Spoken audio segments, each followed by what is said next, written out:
अस्सलाम वालेकुम।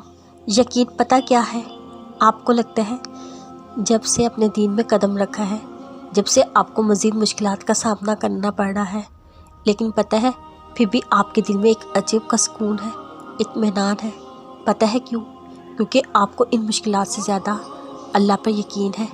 आपको यकीन है कि इन सब मुश्किलों से बड़ा बेरा अल्लाह है। आपको यकीन है अल्लाह मेरी कोशिशों को जानता है।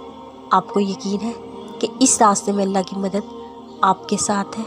आपको यकीन है वो आपको कभी गिरने नहीं देगा, आपको संभाल लेगा। आपको इस बात का यकीन है ये रास्ता तो सीधा मेरे अल्लाह तक जाना है, तो रास्तों की दुश्वारियों से क्या घबराना। आपको यकीन है जो उसकी तरफ एक कदम बढ़ाता है तो 10 कदम दौड़कर आपकी तरफ आता है। आपको यकीन है कि इस रास्ते पर आप अकेले नहीं हैं, बल्कि दोनों जहानों का मालिक आपके साथ है। ये होता है यकीन। तो जब कभी ईमान का लेवल कम होने लगे, सारी बातों को दिल में लाकर अपने यकीन को मज़ीद बढ़ा लेना। यकीन करो अल्लाह पर यकीन आपको कभी थकने नहीं देगा।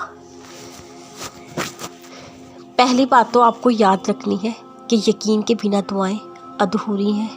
दुआ सब कुछ कर सकती है, जो मांग रहे हो वो तुम्हारे लिए देने के लिए नामुमकिन हो सकता है, लेकिन जिससे मांग रहे हो वो अला कुल्ली शैइन कदीर, जो इस पूरे निज़ाम हस्ती को चला रहा है, जिसके हुक्म से सूरज निकलना और ढलता है, जिसके हुक्म से सुबह शाम में फिर शाम रात में बदल जाती है, जो तुम्हें आज तक संभालता आया है, वो कैसे तुम्हारी दुआ कबूल ना करेगा। अल्लाह से जब भी मांगो जैसे भी, वो ज़रूर सुनता है। वो तुम्हारी खामोशियों को भी सुनता है, तुम्हारे सीनों में छुपे हर राज से वाकिफ़ है।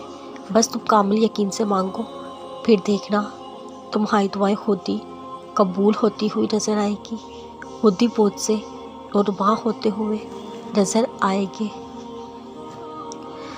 सूरह बकरा की आयत नंबर 186 में अल्लाह फरमाते हैं, जब मेरे बंदे मेरे बारे में आपसे सवाल करें तो आप कह दें मैं बहुत ही करीब हूँ हर पुकारने वाले की पुकार को, जब भी वो मुझे पुकारे कबूल करता हूँ। इससे लोगों को भी चाहिए वो मेरी बात मान लिया करें, मुझ पर ईमान रखें, यही उनकी भलाई का बाइस है।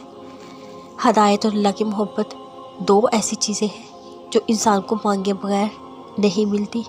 अल्लाह से रुजू करने में देर ना करो, अभी भी वक्त है, लौट जाओ उसकी जानिब। वो आज भी तुम्हारी तौबा के लौटने में इंतज़ार में है।